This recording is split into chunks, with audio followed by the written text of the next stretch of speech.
And welcome back, everyone, to Who Would Win? From the Universal Union, we have the question of who would win in a fight? The Crimson King from the Stephen King mythos of the Dark Tower and whatnot, versus Apocalymon, the final antagonist of the original first series of Digimon Digital Monsters. Apocalymon is essentially the living embodiment of the recycle bin, I believe, as it put. It's actually even It's even under suspicion whether or not he's actually a Digimon, like if he's some sort of other digital life form. But his goal is, in essence, to wipe out the entirety of the digital world. And by all accounts, he had the power to do it.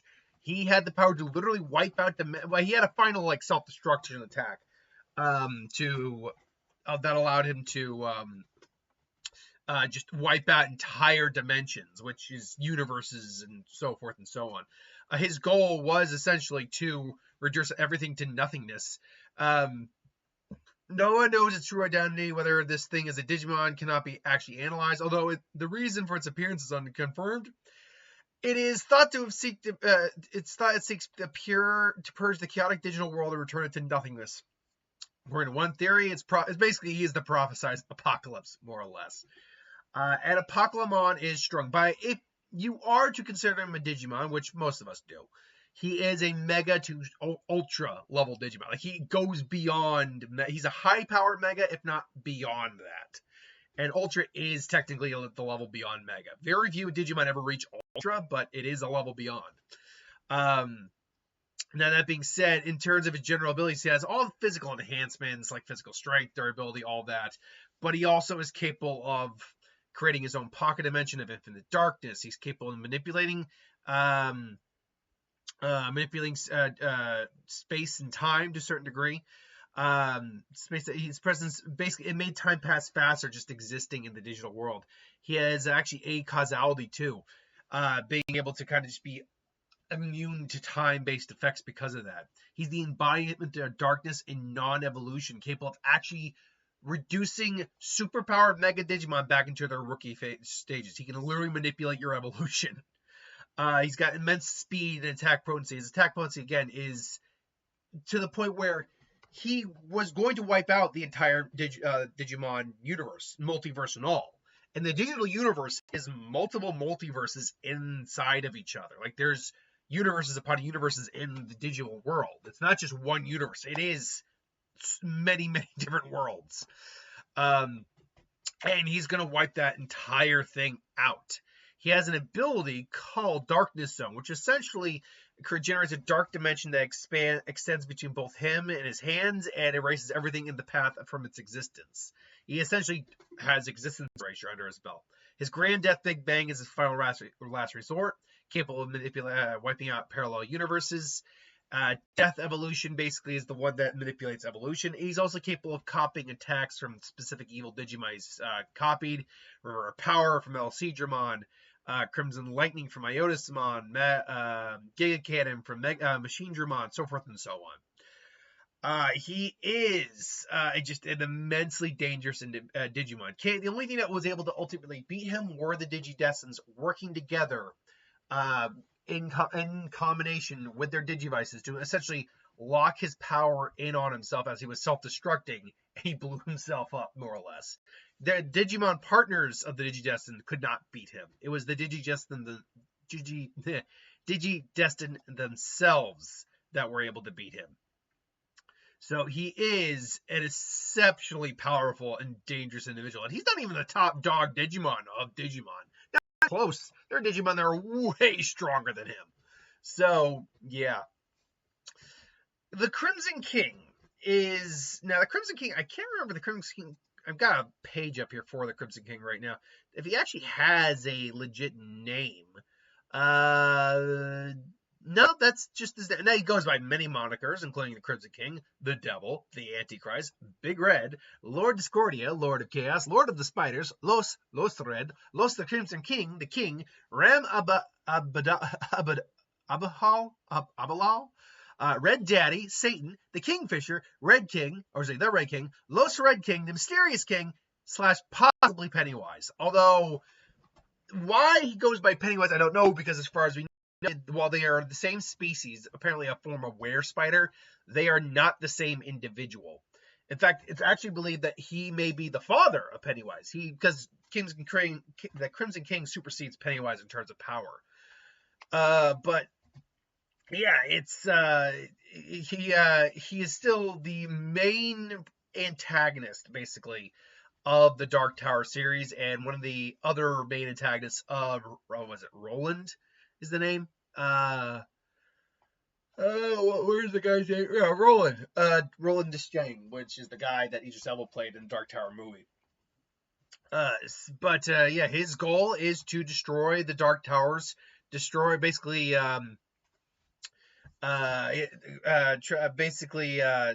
destroy Dark Towers and remake the multiverse in his image. He has a number of numerous powers, including telepathy, shape-shifting, weather control, mental suggestions, ability to travel and exist on different levels of the Dark Tower and throughout the multiverse.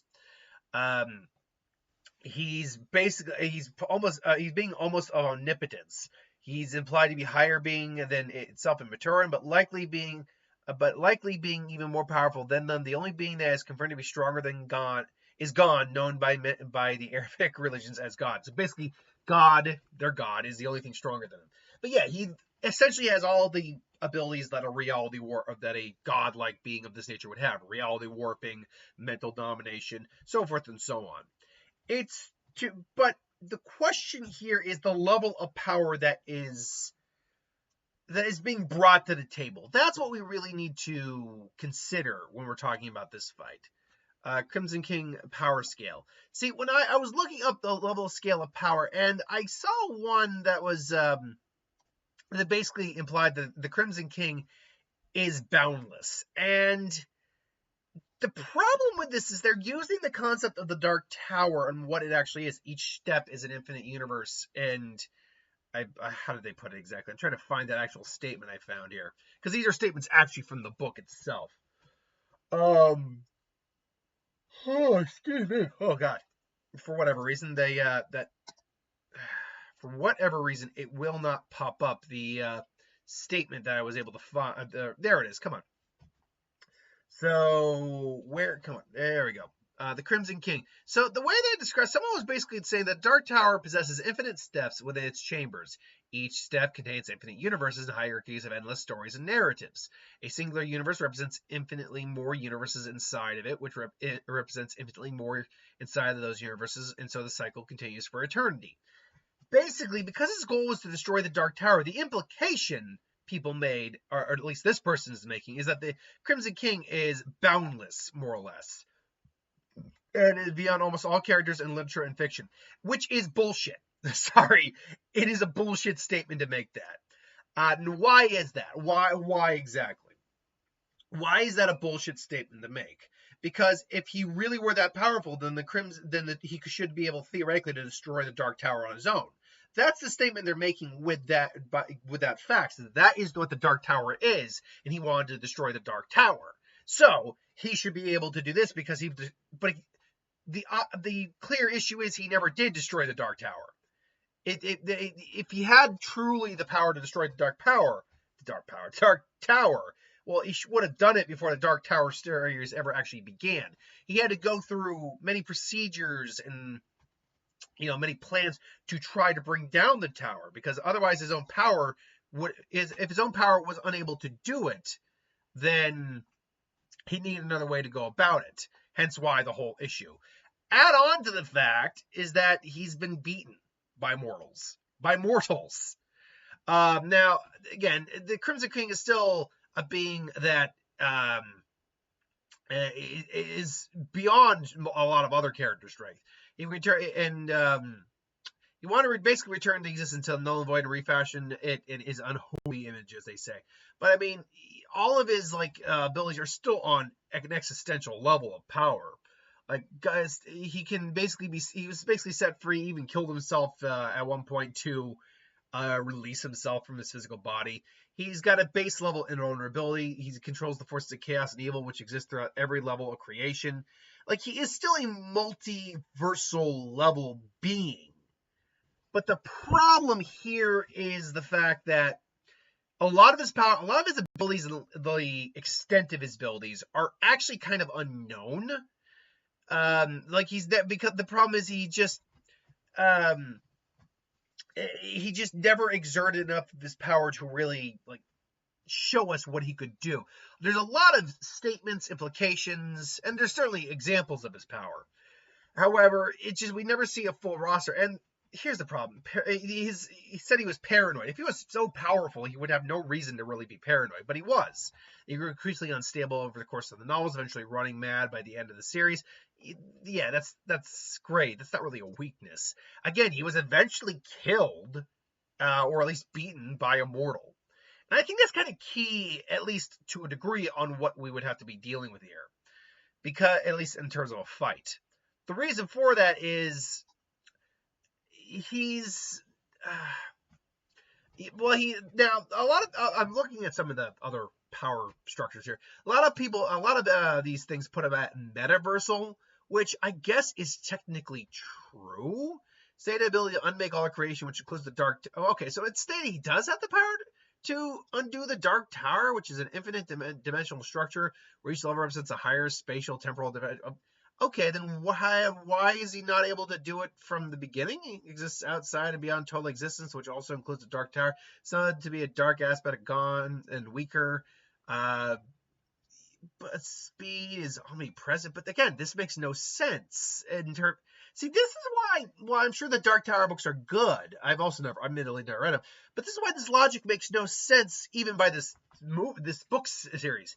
If he has the power to destroy the Dark Tower, and he's a metaversal level threat, then how is it that he was stopped to begin with? How is it that he didn't just get to the tower, destroy it, and we're all good? Like, again, I've never read the books. I admit this fully. So I'm sure there is something I am missing here. Please let me know, for all you It or Stephen King fans who have read The Dark Tower, what it is I'm missing here. Because I feel like there's a big chunk of something I'm missing here. By all accounts, he is capable of destroying the Dark Tower, which is a multi-dimensional, infinite dimensional structure, so forth and so on. Okay, he's got the power to do that, which now that that's come into play, I'd have to say that he probably beats Apocalymon by all accounts. Because but again, why is he able to be beaten by one guy? I mean, yeah, I know he lost his power. I did read that.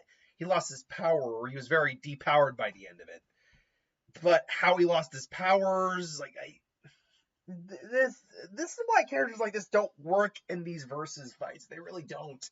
Their powers get so extreme, and the level of power gets so extreme that they get nonsensical. It gets really, because frankly, you're not dealing with characters who can just theoretically do anything. So it's a matter of whose level of power of doing anything is greater than the other guy's power of doing anything. So I guess then I would have to go with the Crimson King if we're talking about him at his peak. The problem is, though, he can be beat by mortals, whereas it took multiple mortals, admittedly kids with powerful super digivices, to beat Apocalymon. So technically, Apocalymon got the better feat of how many people it took to beat him. But again, the metaverse, the ability to unmake creation, which includes the Dark Tower. Which again, but that doesn't make any sense. Why was it such a...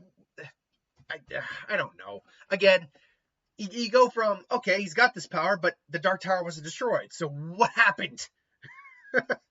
Again, it's read the book. Everyone's going to tell me to read the book. But I also know that's a huge undertaking to read those books. Durability, metaversal, was deemed so powerful by Gon, it was locked out of reality in the prime, where concepts of space and time are meaningless. The prime? Except here's okay, so here's another problem with using anyone who's metaversal in a fight. You yourself, no matter what the state of being where you are in your world, you're still also in a story. The prime is nothing more than another form of metaversal. So another metaversal being should be able to beat... Metaversal beings basically go completely even with each other. So those characters make no sense to have in these fights. So this was starting as an interesting discussion, and then it got turned into a conversation of ridiculous nature. I will say this. It seems like the Crimson King should, by all accounts, win this fight. But I will actually say, if we get to the point of the Crimson King's story, or the Crimson King, where he's gone so insane that he somehow depowered himself quite a bit, then I'll go with Apocalymon, because Apocalymon doesn't have any of these issues. Again, there's Stephen King. I do like Stephen King, but there are sometimes logic gaps. And granted, I'll say it again. I have never read the books. I am probably missing something here. I will acknowledge this. I am probably very much missing something here.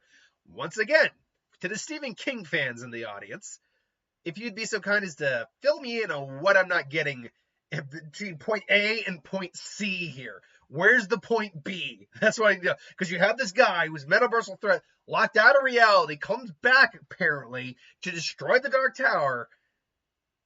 By all accounts, he should be able to do it like that.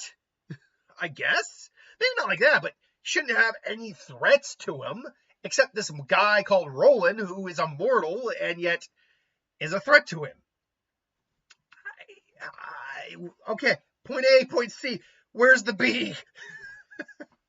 Where's the beef? Where's the beef? So, yeah, I guess I'll go Crimson King.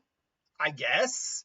I'll be honest. I'll do the I don't like doing fights like this. I really don't. Because they get too ridiculous. They really are.